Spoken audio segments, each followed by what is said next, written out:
old Goryeo days, there was a law where you have to piggyback your father and throw him out when he grows old.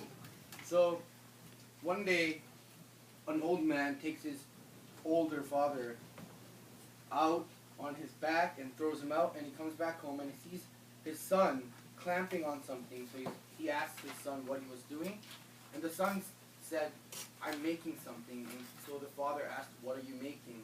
And the son said, "The thing that I'm going to put you on when I throw you out."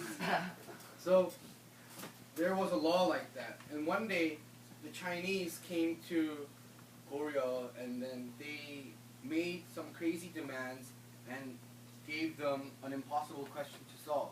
They said, "If you don't solve it, we'll take your land and 30 women from Korea." So it was hectic and chaotic, in the Korea place, because nobody knew the answer to the problem.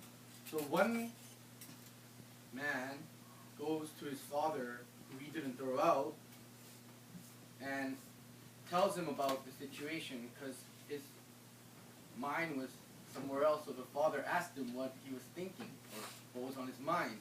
And he tells his father about the situation, and the father tells him to repeat the question.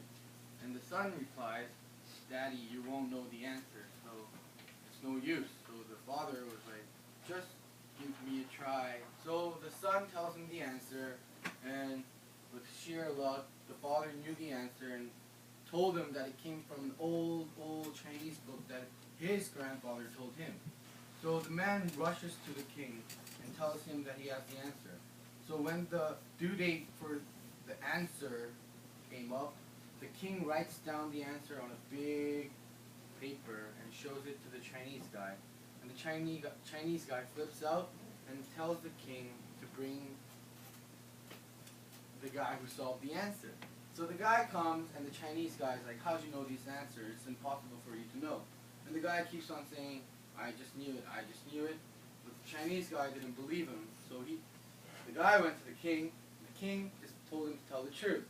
So the guy went to the Chinese guy, and it was like, "Oh, I just have an 80-year-old father at home who I was supposed to throw out, but I didn't because he was too fine to throw out, and he was too smart, so I didn't throw him out."